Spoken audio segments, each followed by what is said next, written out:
सनातन काया जग में तुम बिन कौन सहारो, तुम बिन कौन सहारो, तुम बिन कौन सहारो। लीलावती ने भगवान से बार-बार विनती की, हे प्रभु, शीघ्र ही मेरे पति और जामाता को घर भेजिए। उनके अपराधों को क्षमा करने में आप ही समर्थ हैं। भगवान ने राजा चंद्रकेतु को उसी रात स्वप्न में कहा, हे राजन, उन दोनों बंदी साहूकारों को कारागार से मुक्त करके जो कुछ धन उनका अपहरण किया है उसे तुरंत लौटा दो। प्रातः काल होते ही राजा चंद्रकेतु ने अपने मंत्रियों को आदेश दिया कि वे कारागार में बंदी उन दोनों साहूकारों को उनके सामने शीघ्र उपस्थित करें। दोनों साहूकारों को अपने सन्मुख देखकर राजा ने कहा, तुमको ये महान दुख दैव के प्रकोप के कारण भोगना पड़ा, अतः अब प्रसन्नता पूर्वक अपने घर जाओ। राजा चंद्रकेतु ने उन्हें दुगुने वस्त्राभूषण आदि देकर सत्कार सहित विदा किया।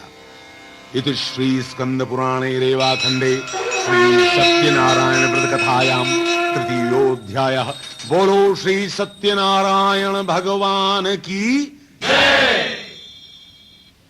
श्री सूत जी बोले, हे महर्षियों, इन साहूकारों के कुछ दूर चलने के पश्चात उनकी परीक्षा लेने के लिए श्री सत्यनारायण भगवान साधु के वेश में साहूकार के पास आए और बोले, हे साहूकार, तुम्हारी इस नाव में क्या है?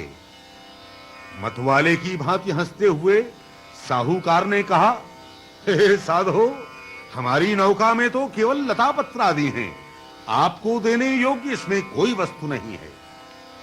श्री सत्यदेव भगवान ने उस साहूकार की कटु और मिथ्या बात सुनकर कहा, अच्छा साहूकार, तुम्हारी बात सत्य हो। ऐसा कहकर साधु वेशधारी भगवान आगे चलकर एक स्थान पर बैठ गए।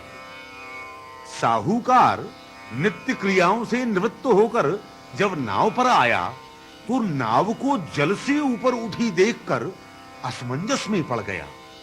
जब उसने नाव में लता पत्रादि देखे तो मूर्छित होकर पृथ्वी पर गिर पड़ा।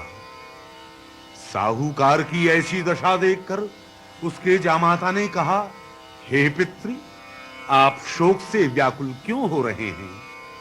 यह सब उन्हीं साधु महाराज के श्राप के कारण हुआ है, इसमें संदेह नहीं।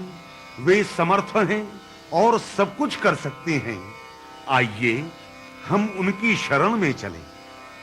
और वे दोनों साधु रूपी भगवान के सन्मुख जाकर विनती करने लगे, हे महाराज, हमारे अपराधों को क्षमा करो। साहूकार को रोते देख साधु भगवान बोले, हे साहूकार, विलाप मत कर, मेरी बात को सुन।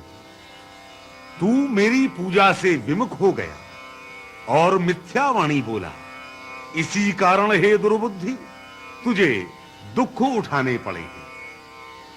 भगवान श्री सत्यदेव की बात सुनकर साहूकार उनके चरणों में गिरकर प्रार्थना करने लगा।